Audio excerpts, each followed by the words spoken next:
Hello, my lovely Gemini. Good morning, good afternoon, good evening. Welcome to my channel, The Insightful Bee. Sa hindi pa nakapag-subscribe ng aking channel, huwag kalimutan i-click ang notification button at mag-subscribe sa aking channel para sa mga bagong videos at updates. So ngayon guys, sisimulan na natin ang pagbabasa sa zodiac sign na Gemini. Shuffle muna natin guys ang card.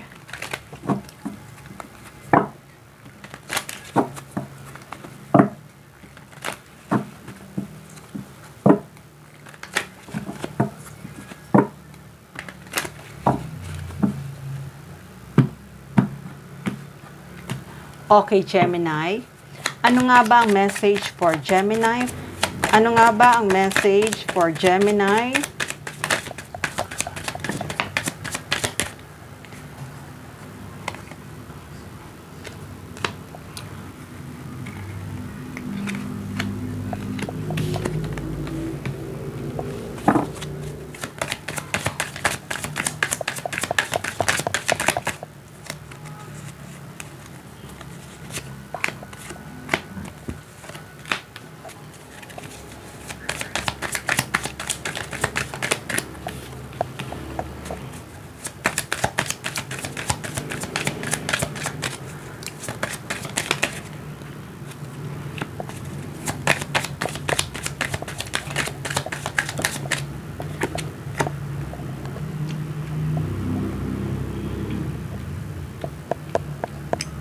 Okay, Gemini.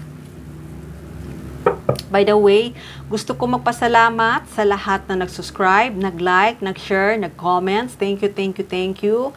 God bless you. At sa mga new subscriber at viewers, welcome, welcome, welcome, welcome. Thank you, thank you, thank you. Okay, Gemini.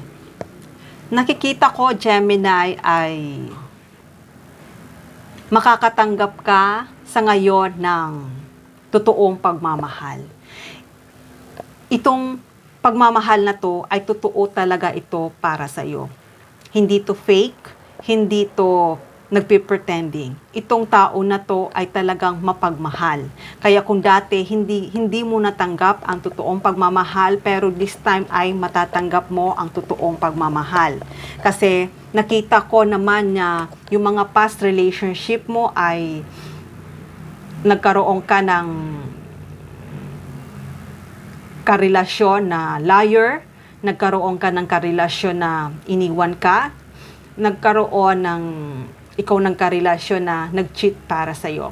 Pero kahit na nagkaroon ka ng karelasyon ng ganito, nakikita ko this time ay magkakaroon ka ng taong balanse, na talagang ibibigay niya sa iyo ang totoong pagmamahal, na hindi ka makakatanggap ng dishonest na relationship.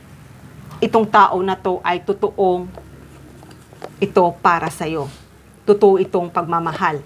Kaya Gemini, kung dati ay nasaktan ka sa dati mong past relationship, huwag mong isarado ang puso mo. Dahil kung nasaktan ka dati dahil may mga taong nag-lie para sa'yo at nag-cheat para sa'yo, huwag mong isarado ang puso mo, dahil itong paparating para sa'yo ay ito ang totoong pag-ibig. Ito talaga ang lovers mo. Ito talaga ang partner mo. Ito talaga ang true love mo. Kaya yun nga ang sinasabi ko, na itong darating para sa'yo ay siya talaga ang kamatch mo. At hindi lang yon, ito ang makakatuluyan mo, kasi siya ikakasal ka sa kanya. Ikakasal ka sa kanya. Ito talaga ang para sa iyo. Kaya kung iniisip mo dati na hindi mo na to matatagpuan, ay this time na itong naramdaman mong sakit na sa mga past mo, this time ay mapapalitan na to. Dahil itong paparating para sa iyo, o kung sakaling natagpuan mo na to, ito na talaga ang magbibigay sa iyo ng katuparan. Tutuparin niya yung mga pangako niya para sa iyo. At hindi lang yon, dito ka magkakaroon ng masayang relationship. Kaya kung dati ay maraming tao na against sa relationship nyo, okay lang yon. Kasi itong paparating para sa'yo ay ipaglalaban ka nito at mahal na mahal ka nito.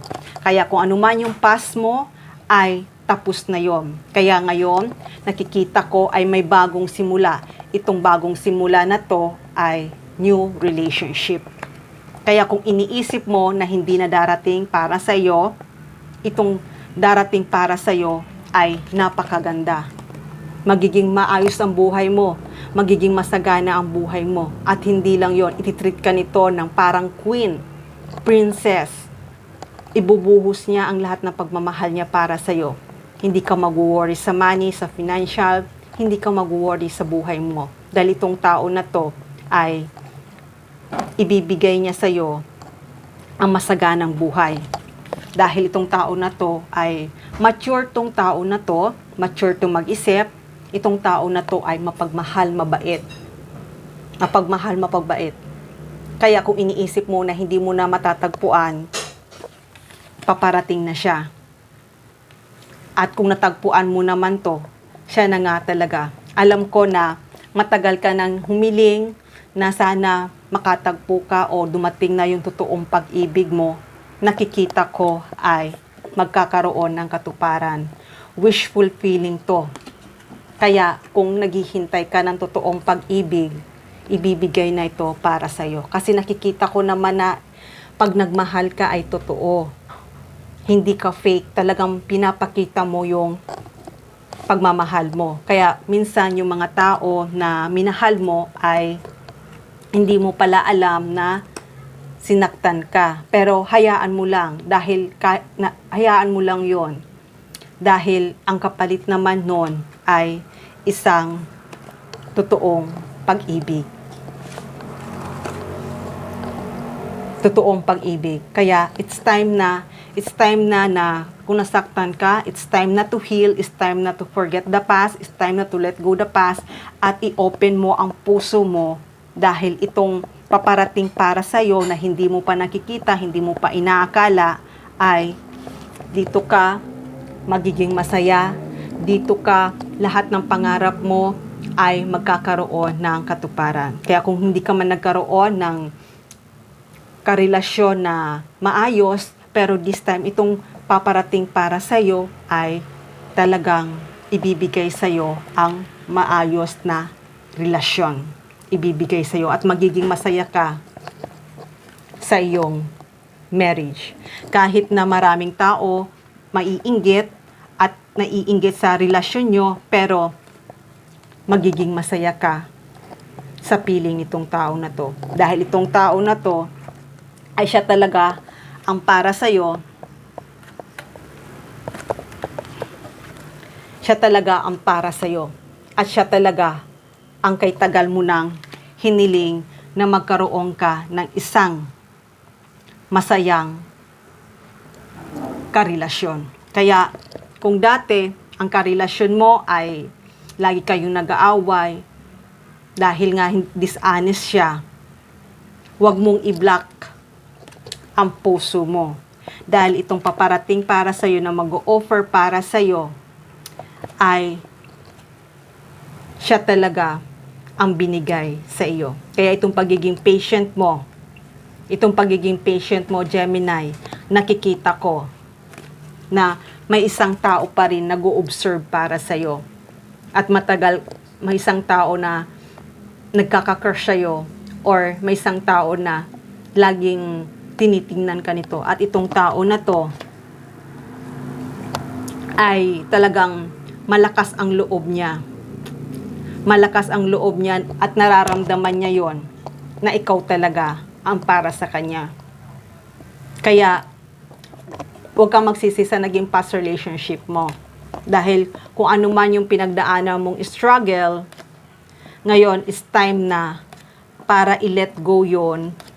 At huwag ka nang mag-alala dahil ngayon ay talaga magkakaroon ka na ng maayos na karelasyon. Itong paghihintay mo to, alam ko, ay matutuwa ka sa matatanggap mo. Matutuwa ka sa matatanggap mong magandang balita. At itong balita na to ay talagang paparating na siya para mag-offer siya sa'yo ng totoong pag-ibig. Kaya Gemini, let go muna yung past. Kasi nandito na siya, paparating na. At ang i-offer nito para sa'yo ay talagang magiging masaya ka. Magiging masaya ka sa buhay mo na kasama ang iyong partner.